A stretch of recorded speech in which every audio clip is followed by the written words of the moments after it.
Salam, hər vaxtınız xeyir olsun səhifəmizin dəyərli izləyiciləri. Sizinlə mənəm MHM Tədris Mərkəzinin Azərbaycan dili və ədəbiyyatı müəllimi Əsmər müəllim. Dostlar, deməli bu gün 26 aprel tarixində keçirilmiş buraxılış imtahanının izahını verəcəyik. Sizin üçün başlayırıq qrammatika testlərindən və D variantıdır bizdə olan variant. 27 nömrəli tapşırıq deyir ki, mış şəkilsinin fe'li sifət şəkilsi kimi işlənmədiyi cümləni müəyyənləşdirməliydik. Mış fe'li sifət deyilsə, deməli nəqli keçmiş zaman şəkilsindən söhbət gedir. Mənim qızım oxumuş qızdır. Necə qızdır? Burada fe'li sifətdir. İxtisar edir. Ağaclar dırmaşmış, dəcəl uşaq da dırmaşmış, yəni nə etmiş? Burada nəqli keçmiş zamandır. Düşünülməmiş addım atmaq. Necə addım? Burada fe'li sifətdir. Yenə də süsənlər də o adamları görmüş imiş. Bəli, burada həm nəqli keçmiş var, həm imiş hissəciyi var. Cavab 2-4C variantı. Yatmışlar burada fe'li sifətdir. Sadəcə isimləşmiş versiyada işlənir.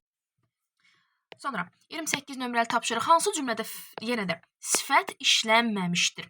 Yenə o bağ olaydı, qumlu sahil. Qumlu nitq hissəsinə görə sifətdir. İxtisar edirik. Kəndimizin hər tərəfində yaşıl çöllər var. Yaşıl sifətdir. İxtisar edirik. Hər yaşıl zəmi. Yenə də yaşıl sifətdir.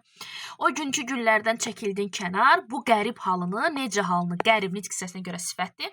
Torpaq isimdir, bahar isimdir, qoxu isimdir. Gəlirdi, indiki zamanda idi hissəci ilə işlənmiş fiildir. Sonra 29 nömrəli tapşırıqla davam edirik. Deyir ki, doğrulardan doğru, yanlışdan yanlışı seçməliyik. Davam edək. Birinci cümlədə baş üzvlərin hər ikisi iştirak etmişdir. Baxaq. Parçalanmış buludlar arasında tək-tük ulduz parlayırdı. Parlayırdı nə? Ulduz. Mübtəda da var, xəbərdə var. Doğru fikirdir. Həm ikinci, həm də üçüncü cümlə qeyri-müəyyən şəxslidir. İkinci cümlə qeyri-müəyyən şəxslidir. Bəli, mübtədası da yoxdur. Görürsən, xəbəri də üçüncü şəxsin cəmindədir. Amma üçüncü cümlə şəxssiz cümlədir. Ona görə 2-ni götürməyəcəm. Sonra deməli, yanlışdan yanlışı seçməliyim. Xəbəri üçüncü şəxsin təkində olan üçüncü cümlə mübtədası təsəvvür edilmir. Bəli, bu doğru fikirdir. Çünki üçüncü cümlənin görürsən mübtədası yoxdur. Təsəvvür belə edilmir. Çünki şəxssiz cümlədir. İkinci cümlə birinci cümlədən fərqli olaraq ümumi şəxslidir. İkinci cümlə ümumi şəxsli deyil. İkinci cümlə qeyri-müəyyən şəxsli cümlədir. Yanlışdan yanlışı götürəcəkdim. Ona görə 29-da Y variantı. Cəsarətli əsgərləri mükafatlandıran qayğıkeş insan ordu generalı idi. Ordu generalı idi kim? İnsan mübtəda. Hansı insan qayğıkeş? Hansı qayğıkeş? Cəsarətli əsgərləri mükafatlandıran ən fe'li sifət tərkibi təyin vəzifəsində. Təyin mübtəda və xəbər. Cavab A variantıdır doğru burada. Sonra 31 nömrəli tapşırıq. Əvvəl narazı olan şagirdlərə iclasdan sonra hər şey aydın oldu. Baxın, əvvəl və sonra bilirik ki, amonim nitq hissəsidir. Zərf ola bilər, qoşma ola bilər. Bax, görürsən, burada əvvəl sözü özündən qabaq heç bir sözə qoşulmadığına görə, nitq hissəsinə görə, müstəqil qaldığına görə bunu götürəcəksən sən zərf kimi. Digəri isə iclasdan, dən çıxışlı halda olan sözə qoşulduğuna görə zərf və qoşma. 31-də D variantı. Nümunə haqqında fikirlərdən biri doğrudur. Bax, biri. Mən çox təkid etdim, amma qəbul etmədi. Görürsən ki, tabesi mürəkkəb cümlədir. Qarşılaşdırma əlaqəsinə verilmiş. Cümlə üzvlərindən biri söz birləşməsilə ifadə olmuşdur. Ümumiyyətlə, söz birləşməsi yoxdur. Burada təkid etdiyimi söz birləşməsi və yaxud da qəbul etmədiyini söz birləşməsi götürə bilməzsən. Onlar sadəcə tərkibi feillərdir. Nəqli cümlələrdən ibarətdir. Bəli, tərəflərinin hər ikisi. Tamamlıq və zərflik işlənməyib. Yalnız tabelilik əlaqəsi var. Tabesiz mürəkkəb cümlədirsə tərəfində tabesizlik əlaqəsi də var. Tərəfləri yalnız intonasiya ilə bağlanmışdı. Xeyr, burada qarşılaşdırma bağlayıcısından da istifadə olunub. Cümlələrdə amonim kimi işlənə bilən sözləri istəyir bizdən amonim. Amonim bilirsən də deyilişi, yazılışı eyni, mənaları tamamilə fərqli olan sözlərdən söhbət gedir. Buruq və dolu sözləridir. Buruğun bir tərəfi bilirsən ki, buruq sifətindən söhbət gedir. Digər tərəfi isə buruq isimdir, neft buruqları mənasında. Dolunun bir tərəfi dolu qab sifət kimi, bir də var yağış mənasını verən dolu mənasında. Ona görə də amonim kimi götürəcəksən sən onu. 34 nömrəli tapşırıqla davam edirik. Burada cümlə üzvlərinin əlavəsindən söhbət gedir. Hansı əlavə işlənmişdir? Baxaq, deyir ki, şəhərdəki mərkəzə yaxın binalar təmir olundu. Təmir olundu nə binalar? Hansı binalar mərkəzə yaxın? Şəhərdəki. Bax, görsən, binalar mübtədasını izah elədiyinə görə bu mənim təyinimdir. Ona görə də təyinin əlavəsi işlənmişdir. 34-də cavab B variantı. Venn diaqramının əsasının altından xətt çəkim fikirlərlə bağlı uyğunluğu istəyir səndən. Futbol komandamız bircə xal qazandı. Buradakı cacə ədat kimi işlənib. Dilin şəkər, sözün incə, heç kəs sevməz səni məncə. Buradakı cacə isə qədər qoşmasının sinonimi olduğuna görə, nitq hissəsinə görə qoşmadı. 35 nömrə tapşırıq uyğunlaşdırmaya başlayırıq. Uyğunlaşdırmada deyir ki, qoşmanı burada uyğunlaşdıracağım. 2-yə uyğun gələcək A variantı. Deməli, fikrin mənbəyini bildirmək. Bilirsən ki, fikrin mənbəyini bildirmək modal sözə aid bir xüsusiyyətdir. Onu götürməyəcəksən, heç birinə uyğun gəlmir. Cümlənin təsir gücünü artırmaq ədata aid xüsusiyyətdir. Qrammatik mənası var təbii ki, hər ikisinin. Köməkçi ikslərin leksik mənası olmasa da təbii ki, qrammatik mənaları var. Leksik şəkilçi heç biri leksik şəkilçi deyil. Ona görə də 1-ə C, 2-yə A, 3-ə D variantını uyğunlaşdıracaqsan. Ona görə 35-də cavab D variantı. 36 nömrəli tapşırıq. Hansı cümlədə bütün sözlərin yazılışı tələffüzü fərqlidir? Bax, bütün sözlərini istəyir, ha. Heç kəs onun dərdinə, bax, burada onundur, dərdi nədir? Fərqlənmir ki, abırlı, olmaq, daxildən sözündə fərq yoxdur, gələn sözündə fərq yoxdur. Uzaq, səfərə sözündə fərq yoxdur. Uzaqda var, hazırlaşırdıq da var, amma. Sonra sınıq, ürək, sevinməz. Bax, görsən, sınıq, qığıya keçəcək, çünki saitlə başlayan söz gəlib. Ürək sözündə xıs düşdürük səsini verəcək. N-da isə n, m əvəzlənməsi baş verəcək. M səsini verəcək. Burada cavab D variantı 36. Vətənimizin də fərq yoxdur, gələcəkdə yoxdur, daha da yoxdur, parlaqda var, olacaqda da var. Deyilişi və yazışı arasında fərq. 37 nömrəli tapşırıq. Dostlar, mətnə keçid alırıq artıq. Görürsünüz, mətnlərimiz var. Kəndin ilk müəllimi mətni. Deyir ki, əvvəldə işarə qoyulmuş sözlərlə bağlı uyğun fikirləri istəyirdi bizdən. Əvvəldə işarə qoyulmuş 2 söz və təqdim olunmuşdu bizə. Üçbucaqda verilmiş karıxmış sözü, kvadratda verilmiş işə girişə bilərdi sözüdür. Karıxmış sözünün mənası ilə bağlı gəl uyğunlaşdırmağa baxaq. Deyir ki, nə edəcəyini, nə deyəcəyini bilməmək, özünü itirmək mənası. Bəli, bu doğru fikirdir. Onsuz doğruları istəyir səndən. Sözün qarşılığının işləndiyi, yəni onun oxşar mənasının, eyni mənasının işləndiyi istə.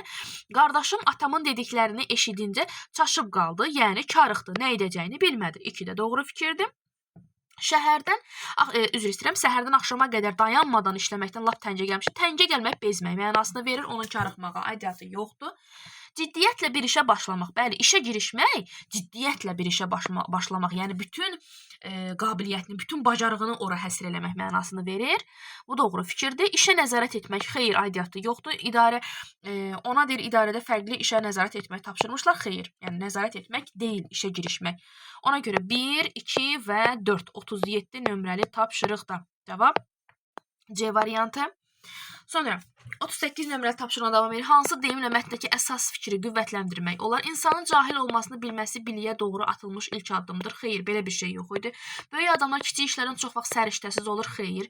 Elmi biliklər üst-üstə yığılarkən ən qiymətli adda qalır. Xeyr. Əlindən iş gəlməyənin başına iş gələr. Xeyr, belə bir şey də yox idi. Elmdən keçməyən yolun sonu qaranlıqdır. Bəli, orada da Salmanın vasitəsilə o kəndin əhalisinin yolu, həqiqətən də müəllifin də yolu elmdən keçir. Ona görə də işıqlığa gedib çıxır və nəticədə biz görürük ki, alim olaraq öz kəndinə qayıdır. Sonra 39 nömrəli tapşırığına davam edirik. Doğru fikirləri istəyirdi bizdə. Kənd cəmaatının təəccübünə səbəb olan, Salmanın insanlar qarşısına etdiyi çıxış, bəli, insanları, burada cəmaatı həqiqətən təəccübləndirmişdi. Bu doğru fikirdir. Hadisəni nəql edən şəxsin kəndə alim kimi qayıtması, bu qeyd olunmayıb orada. Yəni, təəccüblənmə məsələsi yoxdur. Salmanın uşaqları təhsilə cəlb etmək istəyi, bəli, orada insanları həqiqətən də kənd cəmaatı təəccübləndirirdi ki, onun məqsədi nədir bu istiqamətdə? 1, 3. Sonra, Salmanın təəccübünə səbəb olması, kənd cəmaatının təhsilə biganə münasibəti, bəli, Salmanı həqiqətən təəccübləndirirdi. Bu məsələ uşaqların oxumağa meyilli olmamaları, xeyr, meyilli idilər. Bəzi sakinləri məktəbin təmirində ona kömək etməmişdilər. Belə bir məsələ yoxdur, ona görə cavab B variantı 39-da. Mətnin sonuncu abzası ilə bağlı yanlış fikirləri istəyir bizdən. Son abzası, yəni nəticə hissəsindən bağlı. Deməli, deyir, zamanla kənd cəmaatı təhsilə olan münasibəti dəyişir. Bəli, biz bunun şahidi oluruq, çünki onlar köhnə məktəbi söküb təzəsini tikmişdilər axı. Müəllimin başlatdığı öz iş səmərəsini vermir, əksinə səmərəni orada çox şeydə görürük biz. Əvvəllər fikirləri xoş qarşılanmayan şəxs indi rəğbətlə xatırlanırdı, bəli. Bu qeyd olunmuşdu. Köhnə məktəb yenisi ilə əvəzlənir, bu da var idi. Səbəbindən asılı olmayaraq təhsil alan şəxslər sonra da öz kəndlərinə qayıtmaq istəmirlər. Xeyr, axı alim olaraq qayıtmışdı öz kəndinə. Bu da səhv fikirdir. 41 nömrəli tapşırıq. Mətn əslində cədvəldəki uyğun fikirləri müəyyən edin. Hadisəni nəql edən şəxslə bağlı doğru fikirləri və yaxud da yanlış fikirləri baxacağıq burada.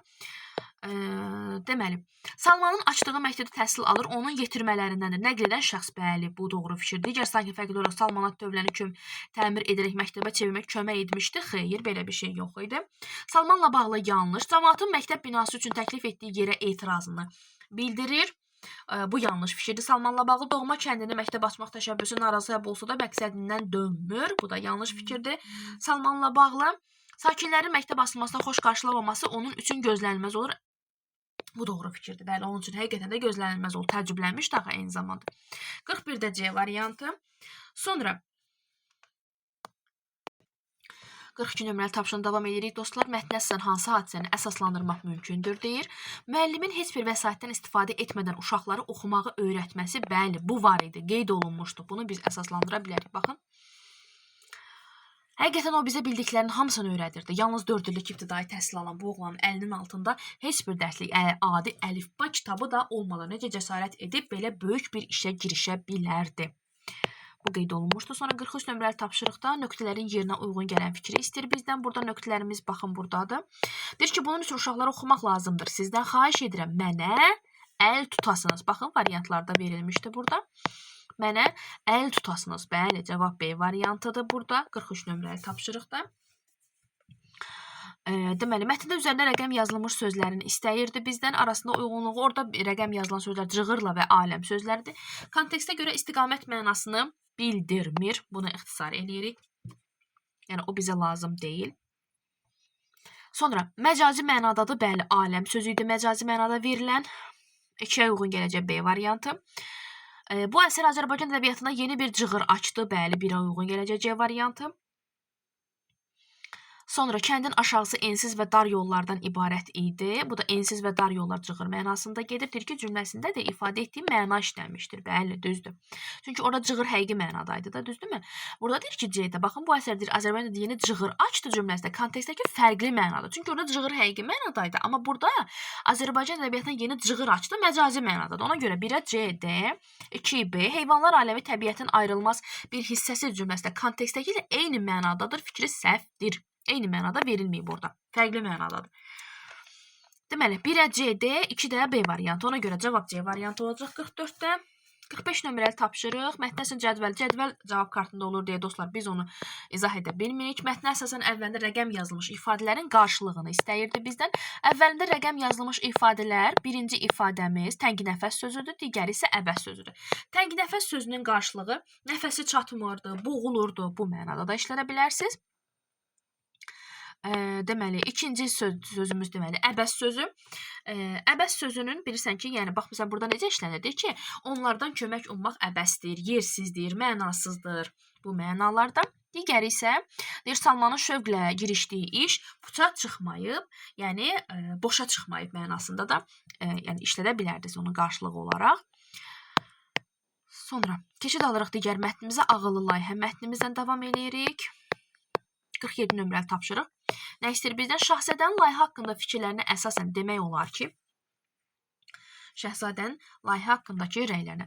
Deyir ki, yeni iş yerlərinin deməli, sayı artmaqla işsiz əhalinin sayı azalacaq. Belə bir şey yox idi. Qlobal problemlər insan həyatı üçün günü-gündən təhlükə yaradır. Bəli, elə təhlükə yaratdığına görə də orada qeyd olunurdu ki, təhlükə yaratdığından dolayı da onlar yeni şəhər salmaq layihəsini irəli sürmüşdülər. Ona görə 47-də cavab B variantı. 48-də kompleksin eyni zamanda çox geniş olmayan torpaq sahəsində 64 kvadrat metr ərazidə yerləşəcəyi bildirilir cümləsi ilə ziddiyyət təşkil edən fikir neçənci abzaslarda qeyd olunmuşdu. Burada cavab C variantıdır. Çünki 2-ci və 6-cı abzaslarda verilən cümlə ilə bağlı ziddiyyət təşkil edən, ziddiyyət bilirsiniz də, yəni onun tərsi, yəni əksini təşkil edən fikirlər qeyd olunmuşdur. 49 nömrəli tapşırıqla davam edirik. Hansı izah mətndə altından xətt çəkilmiş sözlərdən deməli, xətt çəkilmiş sözlərdən birinin kontekstə görə mənasına uyğundur. Burada baxın, görürsünüz, burada vəsait ayrılıb məsələsidir. Vəsait ayrılmaq burada məcazi mənada, bölünmüş aralanmaq isə orada yəni həqiqi mənadadır, o uyğun deyil ona. Sənayeləşmə inqilabı zoraki işdir, zoraki deyil o. Texnikaya aid olan texnikadan digər sözlərimizə baxaq. Altından xətt çəkilmiş sözlərimiz bizim bütün zəruri xidmət, zəruri lazımi deməkdir. Burada amma lazımi sözünə uyğun bir söz görmürük. Sonra sakin sözü, bəli, baxın, burada tətbiq etməklə yaradılan müasir nəqliyyat vəsait vasitələri şəhər sakinlərinin istifadəsinə veriləcək. Sakin sözü var, bəli, sakin burada bir yerdə yurt salıb yaşayan mənasında verilir. Ona görə 49-da cavab D variantı. 50 nömrəli tapşırıq. Hansı verilmiş fikirlər mətndəki boş çərçivələrin yerinə yazmada ardıcıllıq əlavə edilsə, məzmun ardıcıllığı pozulmaz. 50 nömrəli tapşırıqda baxaq, deməli, başlayırıq birinci. Şəhərcik deyir ki, 2 uzun binadan ibarət olacaq, bu düzdür. Birinci bu ardıcıllıq gəlməlidir. Sonra tarix boyu şəhərlər öz vətəndaşlarına qorumaq üçün salınıb, bu sonra. Şəhərciyin ölkənin neftdən asılılığına son qoyacağına əmin olan şəhzadə prosesi sürətləndirməyə çalışmışdı. Bu qeyd olunmuşdu. Bəli, növbəti ardıcıllıq bu gələcək. İkidə lazım gəlsə velosiped yollarda salınacaq. Bu da nəticə hissəsində qeyd olunmuş fikirdir. Ondan uzlaşır. Ona görə cavab C variantı. 50 nömrəli tapşırıqda 51 nömrəli tapşırıq mətnində üzərində rəqəm yazmış hansı sözlər həqiqi mənada işlənmişdir? Üzərində rəqəm yazılmış səhranın ortası. Bəli, biri götürəcəm. Sonra digər sözümüz zəhərli qazlar, 2-ni də götürəcəm, çünki 2 də həqiqi mənada verilib burada. Sonra 3-də həyatını itirmək məcazi mənada, bunu çıxırsan, ixtisar eləyəcəksən. Ömür sürmək məcazi mənadadır, onu da ixtisar eləyirsən, bax burada 4-də verilən. Sonra 5-də verilən söz səhvimizdə bu bir tərəfdə olmalıdır. Xüsusi köçəri quşlar, bəli, quşların köçəri olma məsələsi həqiqi mənada verilmişdir. Ona görə də cavab 51-də 1, 2, 5 D variantı. 52 nömrəli tapşırıq mətni əsasən doğru fikirləri müəyyən edin, bizdən istəyir. Deməli, yeni şəhərin enerjisi tükənməyən enerjidən alınacaq. Bəli, bu qeyd olunurdu. Orada bina daxilində olan şəhərdə insan sayına məhdudiyyət qoyulma məsələsi yox idi. Salınacaq şəhərdə nəqliyyat vasitələrindən istifadə olunmayacaq. Mümkün qədər az olunacaq, amma olunacaq. Binanın tikintisi üçün yüksək məbləğdə pul nəzərdə tutmuşdu. Bəli, milyard dollarla ölçülürdü o. Mənfi nəticələrin daha çox olacağını düşünülməsi layihənin başa çatması müddətinin uzadılması səbəb olmuşdu. Xeyr, mənfi nəticələrdən dolayı deyildi. Ümumiyyətlə, layihənin həcminin geniş miqyasda olmasından dolayı idi onun müddətinin uzanması. 52-də A variantı. 53 nömrəli tapşırıq mətni əsasən hansı hadisənin səbəbini müəyyən etmək mümkündür? Hansı hadisənin, baxın, səbəbini müəyyən etmək. Deməli, davam edirik. Binanın tikintisinin sahildən başlanmasının səbəbi orada qeyd olunmamışdı. Ağıllı layihənin mənfi cəhətinin, bəli, mənfi cəhəti qeyd olunmuşdu. Çünki mənfi cəhəti onun mətndə var, öz əksini tapıb. İnsanların gələcəkdə şəhərləri tərk etməsinin səbəbləri də var idi, zəhərli qazlardan dolayı, yəni bu insanlara zərər vurur ona görə. Şəhzadənin narazılığı, xeyr, bu qeyd olunmamışdı. Lazımi xidmət sahələrinin yaxın məsafədə yerləşməsi, bəli, yaxın məsafədə yerləşdirirdilər ki, mümkün qədər nəqliyyatın istifadəsini azaltsınlar. Ona görə də 53-də Y variantı. 54 nömrəli tapşırığına davam edirik. Mətnə əsasən cədvəldəki uyğun fikirləri müəyyən edin. Mətndə bu haqda məlumat var və yaxud da bu barədə məlumat yoxdur. Yeni şəhərdə insanlar təmiz ekoloji şəraitdə yaşayacaqdılar. Bu qeyd olunmuşdu, bəli. Yəni əvvəlkilərdən fərqli olaraq. Layihənin yekunlaşması qısa müddət ərzində düşünülsə də iqlim şəraitindən dolayı deyil. Buna imkan vermir. Xeyr, iqlim şəraiti buna mane törətmirdi heç bir. Mirror Line layihəsi minlərlə insanın işlə təmin olunmasında şərait yaradacaq. Mətndə bu barədə məlumat yox idi ümumiyyətlə. Şəhərdə insana məxsus işləri yerinə yetirə bilən avtomat maşınların sayı insanların sayından çox olacaq. Bu barədə məlumat qeyd olunmamışdı mətndə. Yəni deyə bilmərik. Ona görə cavab Y variantı 54 nömrəli tapşırıqda. 55 nömrəli tapşırığımız. Yenə də cədvəldir. Bu cavab kartında qeyd olunub. Ona görə birbaşa cavabı qeyd etmək mümkün deyil.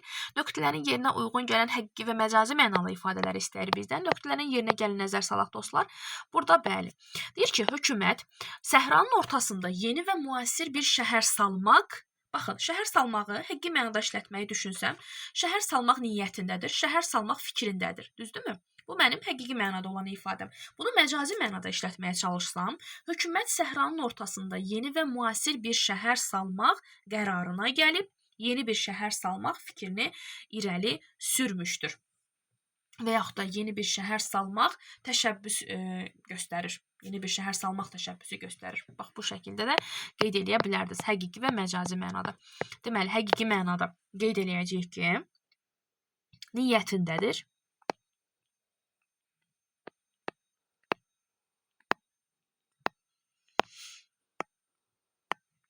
Məcazi mənada isə şəhər salmaq qərarına gəlib.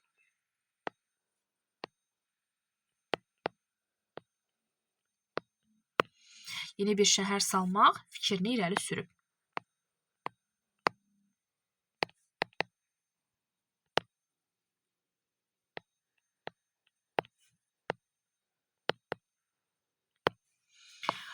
Bu qədər dostlar.